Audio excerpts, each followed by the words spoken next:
onye tere aka ebe ne gbasara anyị osisi mana eziokwu Kuziere ụmụaka asụsụ Igbo. Kuziere ụmụaka asụsụ Igbo.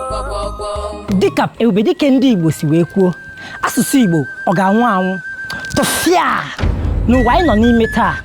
Ọtụtụ ndị ntorobịa na ụmụaka agbahapụla asụsụ Igbo n'ihi na ndị mụrụ ha adịghị akụzi ha asụsụ Igbo.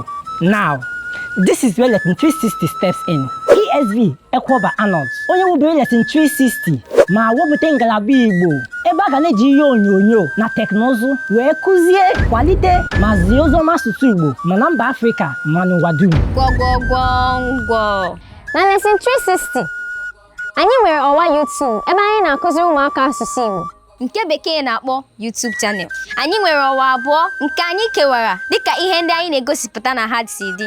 Nke mbụ bụ 360 akụkọ na egwu. N'ebe a ka anyị na-eji akụkọ na egwu akụziri ụmụaka akụkọ ala ndị Igbo, ilu, omenala, nkwenye ndị Igbo, akụkọ ifo ndị Igbo nakwa agwa ọma dị iche iche.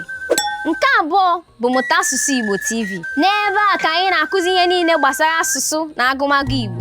Asụsụ Igbo agaghị anwụ anwụ, mana nke a ga-abịa na mmezu ma ọ bụrụ na mụ na gị jikọta aka ọnụ kwalite ya bụ asụsụ Igbo site n'ịkụziri ya ụmụaka anyị na-etolite etolite ma jiri ya na-akparịta ụka mgbe ọbụla anyị nwere nzukọ ndị Igbo. Because when a language lives, a people live.